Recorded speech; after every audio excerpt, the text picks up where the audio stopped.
This lecture is an Alex Gordon lecture. It is one of our few endowed lectureships, and I will just like to say a couple of words about Mr. Gordon, who was born in 1920 in New York to Russian Jewish immigrant parents, and who was raised in the city, went to New York public schools. During the Second World War, he went to work for the Detroit Ballet, and after that, Mr. Alex Gordon began a very successful career manufacturing and selling lighting equipment. His business took him to Cleveland, to New York, and ultimately to Chicago, where he spent the bulk of his career. He was a collector, a serious student of art, an avid reader, and to his extended family, he was something of a model in encouraging the consumption of the great opportunities we have in New York City. It was a great gift of generosity to the Frick Collection when his estate endowed a lectureship in his name. And this lectureship allows us to bring over really preeminent scholars from Europe and in America, and we have had some of our most riveting lectures through the Alex Gordon Endowment. So I'm very grateful to Mr. Gordon's family, who have been very supportive of this program and who have been very generous in their gift to the Frick. I'm Colin Bailey, the Deputy Director and Peter J. Sharp Chief Curator, and the curator of the exhibition Renoir, Impressionism and Full-Length Painting. When I embarked on this project some years ago, the topic of fashion was preeminent in my thinking, and the person I turned to immediately was Aileen Ribeiro. Professor Ribeiro, who has spent her career as a student and as a teacher at the Courtauld Institute at the University of London, where she was head of the History of Dress section at the Courtauld Institute from 1975 to 2009, and she was appointed professor in the History of Art in 2000. I think anyone who has been touched by fashion, the history of fashion and the history of art, uses Professor Ribeiro as a benchmark and as a call of first resort.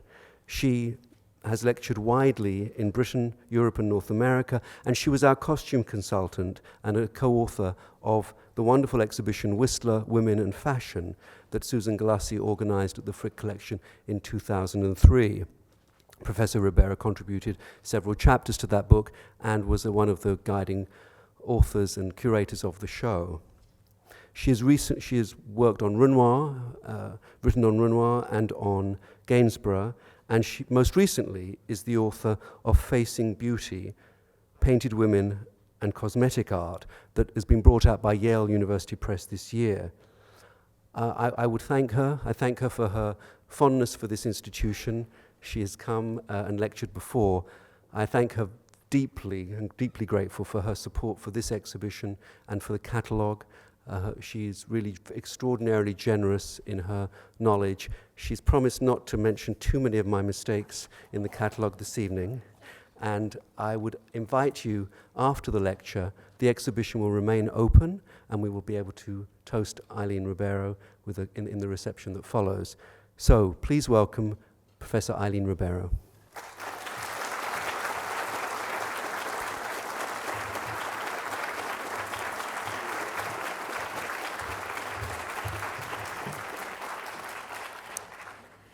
Well, Colin, thank you very much for those gracious words. And in fact, I was thinking today that it is, the Whistler exhibition was the last time I actually was in New York, and I can't imagine why I've left it so long, particularly as you've got summer here already, which is great.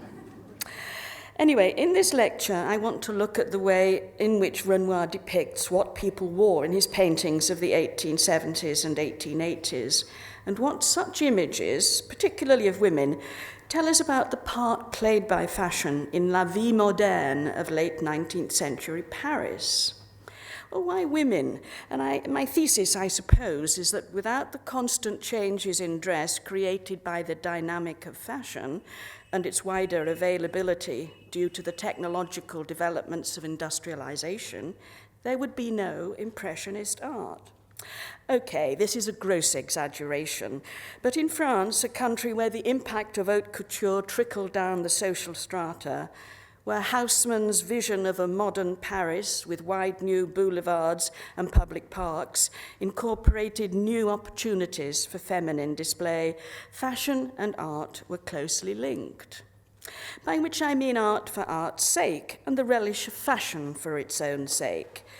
If, for example, we look at Gustave Caillebot's famous painting, a great painting in every sense of the word, Paris Street, Rainy Day of 1877, we see a grey urban scene dominated by men and umbrellas, the only significant woman, a bourgeoise, in a sober brown woolen toilette de ville. Of course, this scene is also one of modernity, a term incidentally first coined by the poet and critic Théophile Gautier apropos the Salon of 1852. And it is a celebration of modernity as represented by modern clothing, a theme championed both by Gautier and by the poet and critic Charles Baudelaire in a famous essay on the painter of modern life published in 1863.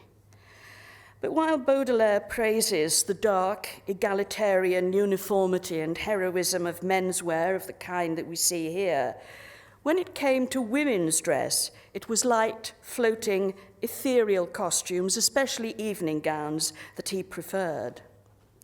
So although there is a story about clothing in Caillebot's painting, which I explore in the forthcoming exhibition opening in Paris this autumn, it's not our story here. It is with female dress, stated the Journal des Modes of 1874, that the idea of fashion is most familiarly associated, and it is women who Renoir most enjoys painting, as any of his works makes manifest, as, for example, the Moulin de la Galette, a scene from an outdoors bar in Montmartre, where dances were held on Sunday afternoons. So here we see Renoir depicting a group of middle-class artists and writers enjoying the company of working-class girls and artists' models in their Sunday best dresses, stripes being especially popular in the 1870s. On the left, standing is Renoir's model Margot, Marguerite Legrand, in a pale tunic dress decorated with blue bows, a similar but not identical outfit appearing also in The Swing of the same year. And this style of dress, often looped or draped at the back or the sides, was known as the princesse, designed by the great couturier Worth in honor of Alexandra, Princess of Wales, and its long, sleek lines emphasize the busts and hips of the wearer. And for this reason, Renoir said it was his favorite dress, for it gave women what he called a sinuous look, revealing the shape of the body. Dappled light falls upon the figures who appear in these Arcadian paradises, a golden age where the weather is always kind. For Renoir hated grey. According to one of his early biographers, il aime les choses lumineuses, il faut que le soleil soit de la partie. He loved lights. The sun really always had to be there. Is this a kind of escapism? It has worried some art historians that Renoir didn't depict or even suggest the social and political tensions of a Paris recovering from the Franco-Prussian War. But he was not alone among the Impressionists in this. His aim, however, was to show a kind of ideal society enjoyed not by the elite, but by ordinary people in an everyday world, a harmonious union of humanity and nature.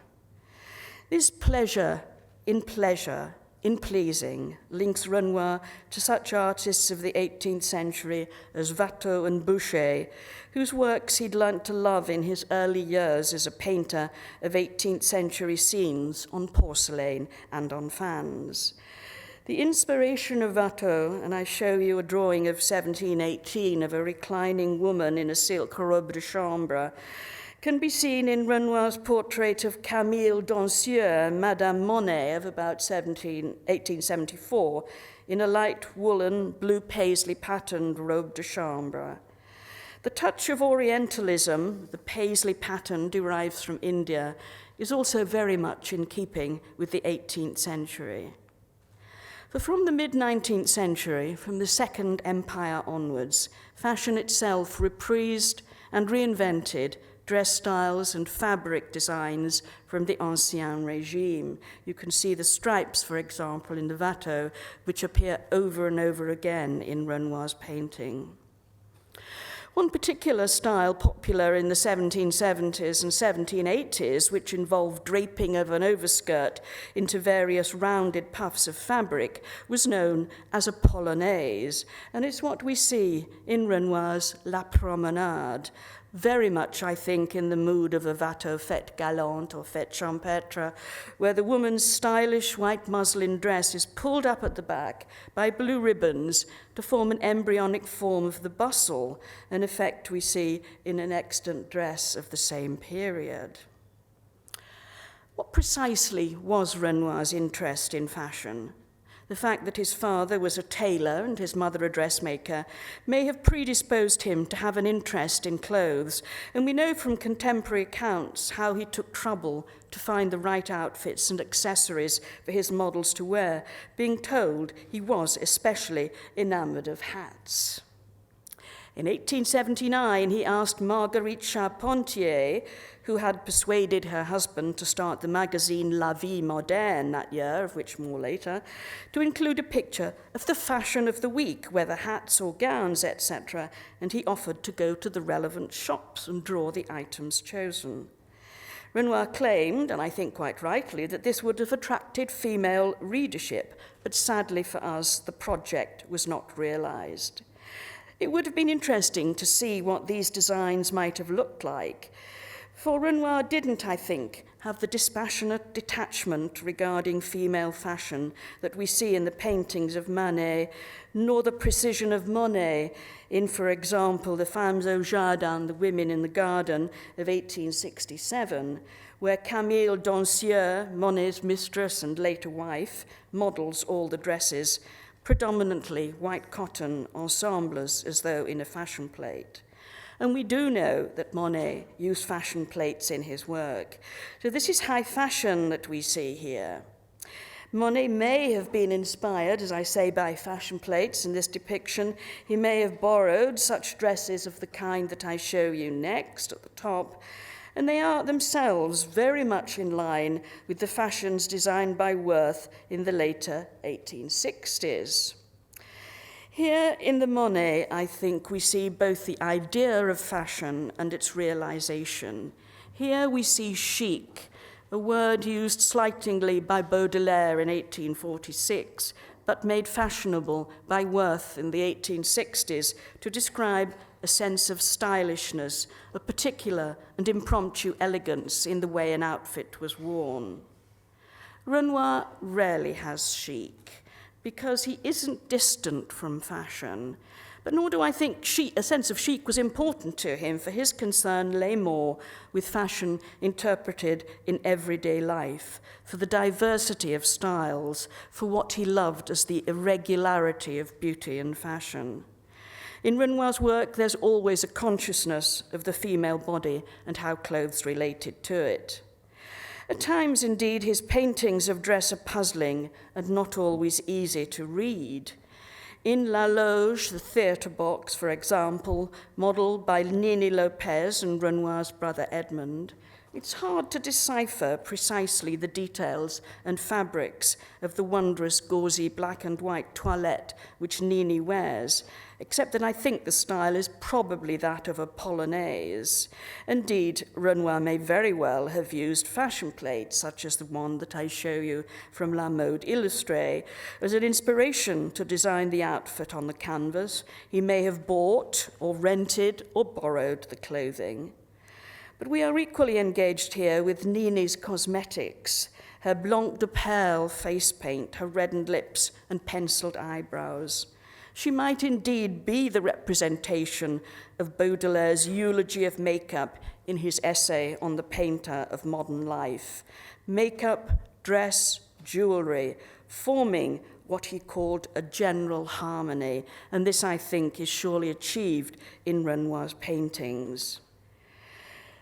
The fashion plates that I show you here, the review from the Revue de la Mode and the Revue de la Coiffure, showing the hairstyles were on the complicated styles that were very much in fashion in the period that we're looking at this evening, remind us that from the 1860s, and especially during the Third Republic, the fashion industry increased dramatically in size. From about 680 dress designers in the early 1870s, there were almost 3 times as many by the mid-1890s. By 1870, there were 80 fashion magazines catering for all classes of women, especially the middle classes. As the German sociologist Georg Simmel noted in his famous essay on the philosophy of fashion in 1905, the middle classes were crucial in the popularizing of new styles of dress, for they were not as conservative as the aristocracy or the lower classes, and indeed they had more money proportionally to devote to fashion. From the 1870s, paper dress patterns began to appear in the fashion magazines, and sewing machines advertised in such journals enabled the proficient home dressmaker to make the complicated toilettes they saw in such journals. And you can see in the advert I'm showing you on the right-hand side from the Journal des Modes that such goods like sewing machines could be sent by train, and the expansion of railways in France in the second half of the 19th century added and aided the democracy of fashion. One particularly stylish publication that I mentioned earlier was La Vie Modern, founded in 1879, a weekly magazine of art, literature, and fashion, keen to promote the new in the arts, tous les événements de la vie moderne, all the events of modern life, including the Impressionists. Renoir's first one-man show in 1879 was held in the gallery of this journal, and he also did some illustrations for La Vie Moderne, including Dance in the Country and Dance at Bougival. Renoir's portrait of a woman reading shows, I think, the fashion pages of La Vie Moderne. And note the blue for the dress. We will see this over and over again. If one has to think of a particular color associated with Renoir, it is blue. And we can see, I think, La Vie Moderne also being read in Manet's painting of a woman reading at a cafe. Also, she's reading La Vie Moderne. As well as fashion, the magazine included cosmetics, and on the front of one issue, for the 4th of January, 1891, we see an engraving after a poster by Jules Chéret of the famous actress Sarah Bernhardt advertising rice powder, face powder. For well-known women of the world, in the theatre, in high society, Lily Langtry, mistress to the Prince of Wales, for example, were happy to promote fashion and makeup, truly événements de la vie moderne, and available to a much wider clientele than before. After the Franco-Prussian War of 1870 to 1871, words like democracy, in France, men gained the vote in 1872, began to be uttered for the first time, I think, in connection with fashion. Fashion and democracy, is this an oxymoron? Anyway, fashion should no longer be limited to the elite, said contemporary journals, but adopted by a far greater number of people. According to La Mode Illustrée in 1873, l'Empire de la Mode n'existe plus, il est remplacé par la République de la Mode. The empire of fashion no longer exists. It has been replaced by a republic of fashion. And fashion should no longer be the preserve of those women who only saw the world through the window of a carriage or from a ballroom in a grand salon. In the age of rapid travel and new means of communication, like the telegraph, it was argued it was inappropriate for women to wear impractical dresses with long trains. Yet we do continue to see such fashions. So were these words about democracy just words with no meaning, not to be taken seriously? Well, yes and no. Yes, because in spite of criticism, trains were fashionable even for day wear, as this image shows, and mandatory for toilette de bal, for evening dress.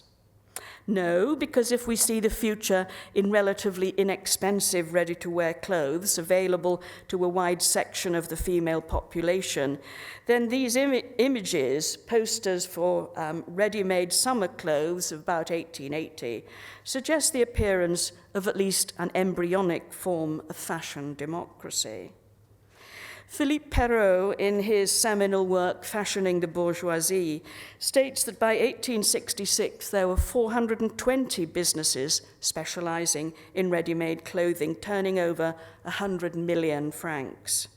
Furthermore, Parisian consumerism had been boosted from the 1850s by the appearance of department stores, the Grands Magasins, which sold everything under the sun to do with fabrics, clothing, accessories, and so on. Bon Marché, founded in 1852, the Grand Magasin du Louvre, founded in 1855, and Printemps, founded in 1865. These are still with us today. Women, no longer mainly restricted to the domestic scene, could display themselves in these large, new, and glamorous female spaces. Shopping was the new rage, and shops were palaces in terms of size and luxury, as I think you get the sense here. Mail-order catalogues appeared in the mid-1850s, and goods ordered were quickly delivered by a rapidly expanding railway network. Zola's novel, Au Bonheur des Dames, The Paradise of Ladies, ostensibly set in the later 1860s, but really at the time of writing, that is, the early 1880s, was based largely on Au Bon Marché, the first grand magasin to offer a huge range of goods under one roof, to have fixed prices, to offer clients the opportunity to return goods after purchase, all things, of course, that we are used to today, but which were really innovative in the mid-19th century. And here you see two 19th century images of the interior of Au Bon Marché, and in fact, it is now what it looks like today. It's changed its name, it's Le Bon Marché. But everything was on a vast scale, a theatrical experience. The Grand Magasin, as Zola phrased it, was a new religion in a cathedral of commerce. It was raised to the worship of women's beauty and grace. It was a culture of consumerism which promoted the celebration of femininity. And in Zola's novel, this is the ultimate in shop design, with iron galleries he calls high metallic naves, inspired by those created by Gustave Eiffel for the expanded Bon Marché, grand staircases and elevators, a grand oriental salon with exotic carpets and fabrics, and above all, impressive seasonal promotions and magical displays of tempting goods. The heroine of the novel, Denise, who later becomes a saleswoman in the ready-to-wear department and then in charge of children's wear, another innovation of the department stores, is first attracted to the fabrics in the window displays of Au Bonheur, the velvets from a deep black to a milky white, damasks and brocades, silks of all the colors of the rainbow, Nile green, Indian azure, May rose, Danube blue, all colors, incidentally, that we come across frequently in Renoir's work. In relation to an artist who loved the female body as much as Renoir does, we need to know more about what women wore in this period, the kind of garments they might buy from the Grand Magasin or from smaller establishments. The author of the satirical Comédie de Notre Temps of 1874 noted that while men dressed for comfort, women's dress was like a comic opera, as they were imprisoned in their clothing. By this he meant the complicated layers we see in this illustration, the story beginning with the white shift as she's dressing with washing in the morning, then the corset, then pantalettes or drawers, then a bustle followed by a flounced petticoat, 3-day dresses, and lastly, an evening dress. And of all the layers of underwear, Berthold claimed rightly, I think, that the corset was the basis of a fashionable appearance. For without it, you could not have the correct deportment, and it helped a woman's clothes to take shape on her body. The corset, therefore, is the body's body, steam-moulded and thus adapted with marvellous accuracy to every curve and undulation of the figure. I am quoting here from the Journal des Modes of 1864. And looking at Manet's Nana, a painting exhibited in May 1877 in the window of a fashionable millinery shop, we can understand why, perhaps, apropos his image of Zola's courtesan, who makes her first appearance in the novel L'Assommoir of 1877, that the artist claimed that the satin corset is perhaps the nude of our times. This is Manet saying this. To create the sloping line of the 1870s style, women added what the French called tournure and the English improvers at the waist. These bustles could be made of steel, leather, horsehair, cork, and over this item was worn a flounced and stiffened petticoat.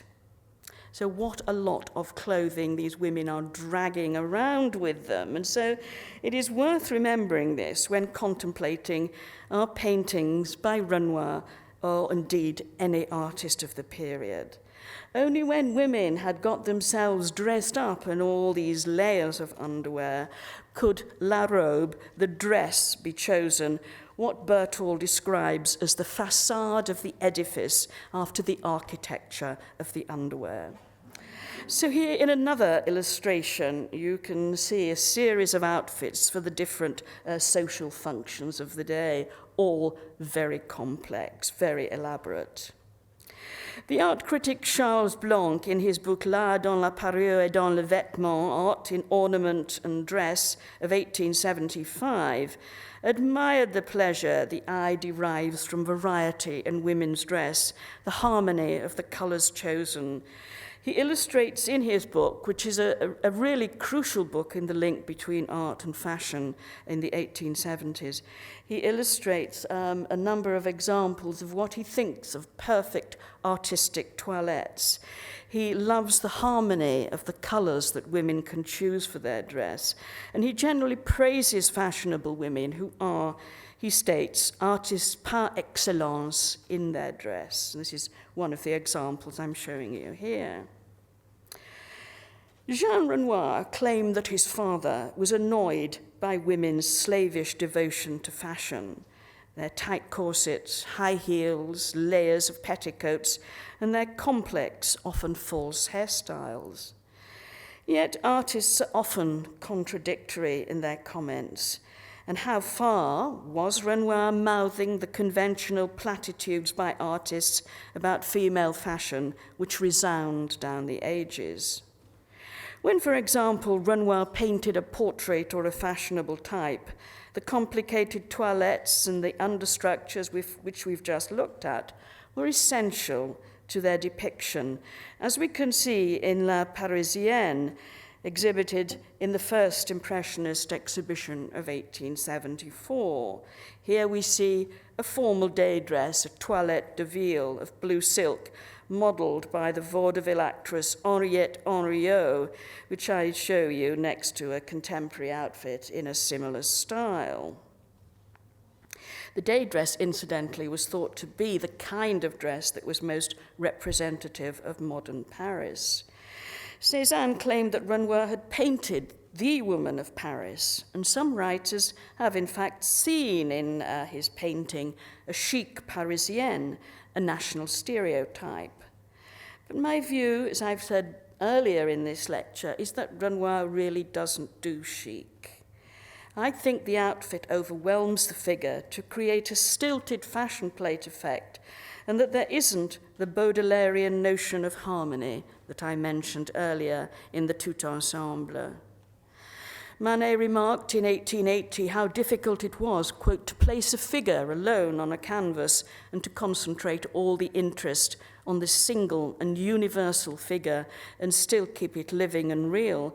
But he himself succeeds, I think, even less with his Parisienne, where the head seems too small for the body and the dress too formal and not a fashionable democratic day dress looks as though arranged on a lay figure and not the living body. We have to remember, however, that the styles of the mid-1870s, especially when the fabric is a stiff silk and lavishly trimmed, can sometimes create a rather bundled effect, as Courtauld suggests in the detail of La Robe that I show you on the bottom right. And this is mainly because the fashionable dress of the 1870s comprised three parts: the bodice, then a skirt, and the overskirt or tablier draped in horizontal folds. And you can see this, it's most clearly showed here in this outfit from a doll's dress in Boston. Bodice is on the top right, skirt in the bottom left, and the tablier on the top left. Bundles and bundles of fabric. And this is what Madame Hartmann wears in her portrait here, about which perhaps the kindest thing one can say of the way her black dress, decorated with French jet, amplifies her figure, is that it's Rubensian. But of course, Renoir adored Rubens and once claimed that the queen of all colours is black, because Rubens, of course, painted many of his Flemish sitters wearing conventional black. I have problems with Edmond Renoir saying in an article about his brother in La Vie Modern in June 1879 that Renoir asked his sitters to dress as they would normally do every day, in a tenue habituelle, everyday dress, so that the portrait becomes, quote, a faithful picture of modern life. And he says only 1 or 2 sittings were needed. But this is very hard to believe when you see someone like Madame Hartmann here, for this is an outfit for display, not for the relaxation of every day. This is a toilette to impress, and it's a tribute to the sitter that she isn't drowned in this costume, but triumphs over it.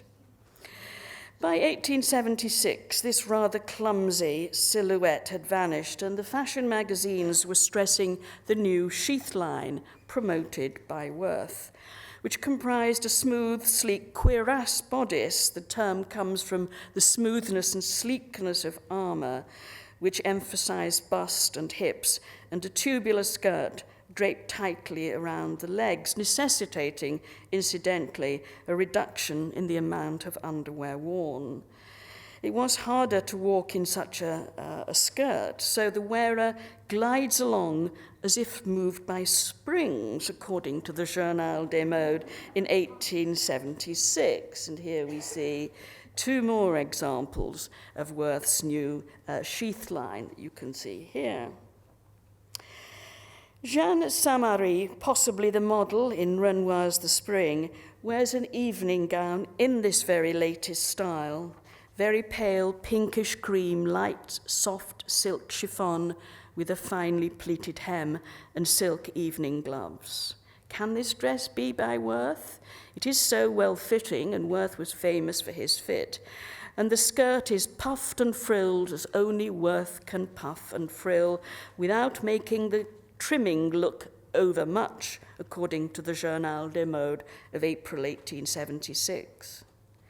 Saint-Marie's toilette de bal may have been worn at one of the receptions held by Madame Charpentier in her house in the Rue de Grenelle, which was where she perhaps first met Renoir. The artist may deliberately, I think, have chosen to depict a relatively simple toilette unadorned by the complex and distracting detail seen in the fashion plates, as in Le Monde Élégant. She has no jewelry, she has a simple hairstyle without the complicated coiffure, which was the rule, as a striking contrast to her slightly vulgar, hoydenish manner and the expertly made-up face of a professional comedy actress. She looks, to me, rather like a sexy film star of the 1920s. There is no lasciviousness here of the kind that we see in some 18th century genre scenes, but again, over and over, Renoir's consciousness of the female body. The sense, as Joris Karl Huysmans noted in his Parisian sketches of 1880, of a faint whiff of bruised, overripe peaches mingling with the breath of perfumes and powder. Saint-Marie's sophisticated appearance contrasts fairly dramatically with that of the young 17-year-old Suzanne Valadon in Renoir's Dance in the City, who's very lightly made up, if at all, and with a fresh rose in her hair. Here we see a handsome young couple. The man is Renoir's friend, Paul Lot, the tails of his evening dress flying out to suggest the movement of the waltz. According to a guide for foreigners in Paris, a Guide sentimental de l'étranger dans Paris of 1878, man, from the point of view of dress, is merely a woman's escort. He lets her sing alone her symphony in white, in rose, in green. And all he needs is to be a foil to her beauty. He needs a well-cut evening dress suit of fine woolen cloth, tailcoat matching the trousers in darkest black. And in 1863, a really deep black aniline chemical dye was patented, which solved the problem of uneven and short-lasting color, which could often afflict black. And with this suit that he's wearing went the items that we, of course, don't see here, because they're hidden by his partner: a white vest or gilet, a shirt with stiffened front, and a starched cravat. Valadon wears a toilette de bal comprising bodice, a tiny chiffon trim around neckline and armholes, and a skirt of white satin expertly cut and draped. Even for a jeune fille who would, of course, wear a simpler dress than an adult or married woman, the dress looks rather bare of ornamentation, suggesting that perhaps Renoir may have dispensed with some of the trimming, which I think almost certainly would have decorated the large puffs of silk. The companion painting to this is Renoir's Dance in the Country. The protagonists, Paul Lot and Aileen Ribeiro, the artist's mistress and later wife. We are now in a different milieu to the elegant couple of Dance in the City, with a scene set on the dancing platform of a country restaurant. The critic Edmond Durante, in a famous essay in 1876, states that the distinctive note of modern man is seen in the clothes he wears. And here Lot plays the role of perhaps a city clerk or shop assistant in a slightly mismatched dark jacket and trousers, almost certainly ready-made. Renoir's father, incidentally, a bespoke tailor, lamented the rise of the cheap ready-made suit, which made a working man wish to aspire to look like a bourgeois, which he thought was misplaced. I think the straw hat that we see on the floor is his, worn for fun and to amuse his dancing partner, who has maybe knocked it from his head with her fan. According to Jean Renoir, his father liked plump women with small noses, wide mouths, and fair complexions. In his book, La Moderne of 1883, the writer Huysmans remarks on the love affair Renoir had with the sun and the light on the skin, and how expert he was in le velouté de la chair, the creamy velvet of skin and flesh. Aileen Ribeiro was Renoir's paradigm, an artless, robust figure in her red hat trimmed with purple fruit and flowers. Her cotton dress, her rather bulky, light brown suede gloves, which reminded me when I saw this of the clumsy mittens worn by Ingres' Mademoiselle Rivière of 1806. And note that Aileen Ribeiro is carrying a cheap printed fan. I'm indebted to the splendid catalogue of the exhibition for informing me that what Aileen wears is a costume pompadour, part very much of the taste for the 18th century in fashion and fabrics, and as such especially attractive to Renoir. Printed cottons of the kind that Ribeiro wears there were popular spring and summer wear in our period, and I show you one here, from the early 1870s. And I think artists, and not just Renoir, love the delicate patterns on these muslin gowns.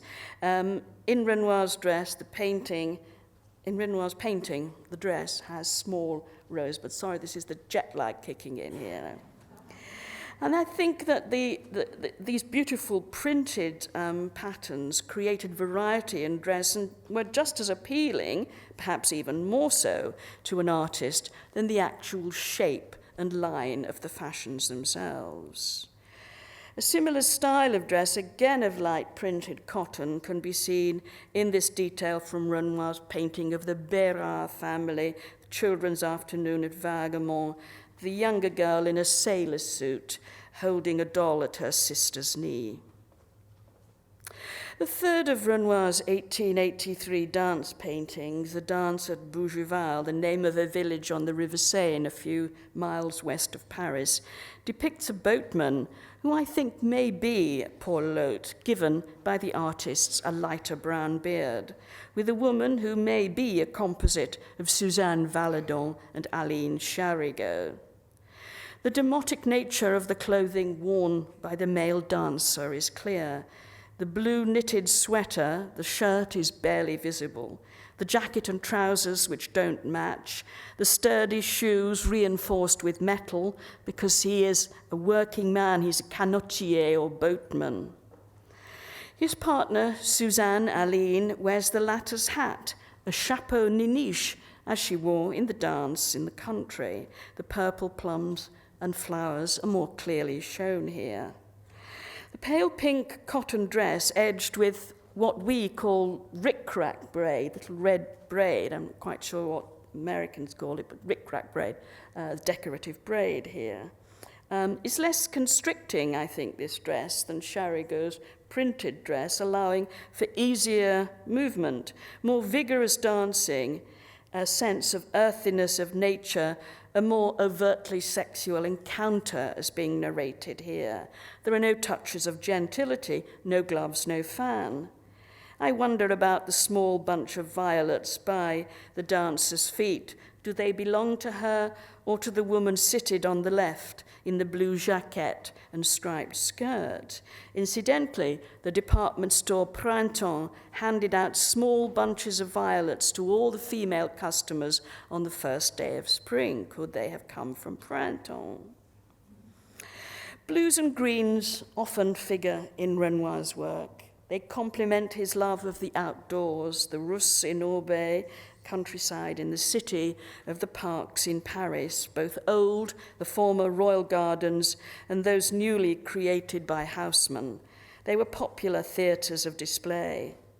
The gardens of the Tuileries Palace, in ruins after the Franco-Prussian War, had long been the favourite resort of Parisians of every class, stated an 1879 handbook for visitors to Paris. At all times of the day, children and their nurses swarm, it says, and women walk for the pleasure of seeing and being seen, which might indeed be a description of Renoir's La Promenade, exhibited in the second Impressionist exhibition of 1876, where the artist focuses on a young woman shepherding her young charges, her sisters or nieces, along a pathway in a public garden with a group in the background of mainly women and children. The two small girls are, following an established custom among middle-class families, identically dressed and in their best outfits. I get the sense this is the first time they've worn these outfits. Sea green jackets and short skirts, the jackets lined with swansdown and with hats trimmed with pale fur. The younger girl holds a muff of swansdown and her elder sister a favourite doll, dressed not in the latest style, perhaps, but charming in a wide skirt and delicious striped stockings. The young woman herself, not easy to identify, and I think just as likely to be Margot from The Swing as Nini Lopez or Henriette Henriot, which are other names proposed, wears a dress of fine wool with a flared-out skirt and a jacket, short coat called a paletot of blue velvet, lined or edged with fox fur, cleverly complementing the colour of her hair. These short coats were popular winter wear, being both elegant and warm, and a number of them have actually survived. I show you one on the top there in the centre from the Victoria and Albert Museum, which is a dark blue velvet lined and trimmed with rabbit fur. and a fur-trimmed toilette de ville with an unidentified fur there, both on the jacket and on the tablier overskirt, which again is very similar in feeling, the blue complemented by the very fine fur. I want to finish with one of Renoir's most famous and perhaps the most problematic full-length painting, Les Parapluies, puzzling because of the date or dates it was created. It is generally reckoned to have been painted, so to speak, in two halves, the right side in the early 1880s, or even the late 1870s, and the left, with the woman carrying a cane box or basket a few years later. Art historians deduce this from the style of Renoir's painting, assuming that we see on the right Impressionist, I'm using inverted commas here, Impressionist figures similar to those in La Promenade, and on the left we see his rejection of Impressionism, or we are supposed to see this, which was so associated with fashion, towards Renoir's so-called new style, possibly influenced by Ingres, although as regards the latter, one might say he is just as influenced by his early visits to Cézanne. What does the costume tell us? I think I'm sticking my neck out completely here, that there is a case to be made for the whole painting having a date of about 1882 to 3. On the right, the woman with her children is dressed in a very elegant toilette de ville, which complements the colours worn both by what may be her elder daughter looking up at the sky on her right, and by the little girls. It comprises a blue velvet jacket with a skirt of some indeterminate fabric in shades of blue, green, and gold. In Zola's novel, Au Bonheur des Dames of 1883, which I've mentioned before, the fashionable colours of the time of writing were greens, blues, and greys, colours, especially the shades of blue, which saturate Renoir's painting, the clothing, the umbrellas, the distant foliage of the trees, the footpath. The stylish toilette de ville of the mother seems to have a modest bustle of the kind reintroduced by Worth in 1881. This is the kind of... well, invisible red. You have to imagine, you can see as she's leaning forward there, so I've obviously put a hex on this particular thing, so apologize for that. Anyway, there you can see, as I say, or rather, as I am suggesting, that this is the kind of bustle reintroduced by Worth late in 1881. And it's still a modest kind of bustle, as I say, emphasized by the way she leans forward, and not the sharply angled strap-on-tan bustle which appears in 1883, which can be seen in this advert for a ready-made clothing business a la Parisienne there, by which time it had, this is about 1887, by which time it had certainly appeared in the dress of most women with pretensions to follow the fashion, and which Seurat catches so cleverly in his Sunday on La Grande Jatte, a fashionable leisure place, an island on the Seine. And Seurat pairs the lines of fashion right down to their simplest. I want, he says, to make modern people. So does Renoir, but in a different way. And in his painting, the most modern figure, the one that most catches our eye, is that of the bare-headed young woman on the left, in a simple style of bodice and skirt ensemble, bluish-grey woolen cloth. She's clearly a working woman, usually described as a modiste or milliner. But to my way of thinking, her costume doesn't have that flirtatious sense, that touch of coquetry, a trope of such images since the 18th century, which made such girls and women targets for men, though I think the man at her shoulder is more likely to be predatory than solicitous. From an X-ray of the painting, it was possible to tell that she originally had a more elaborate skirt, a hat, a white collar and cuffs, in short, quite like this pastel by Renoir of a milliner. So I wonder if by changing her costume, Renoir actually sought to make her less of a milliner and more of a serious working woman. To some extent, her costume, with its contrasting cuffs like those of the girl behind her, perhaps hints at the woolen tailored two-piece costume called tailor-mades from England, which began to appear in Paris from the 1880s, and which are the kind of dress which Seurat focuses on in La Grande Jatte.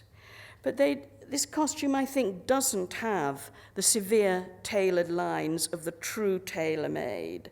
Renoir is not at home with hard lines and sharp angles. He prefers the irregular, he prefers curves, he prefers a fitted bodice and the small bustle of the kind that Manet perhaps suggests is worn by the melancholy barmaid in the bar at the Folies Bergère of 1882, and the hairstyle looks to me fairly similar as well.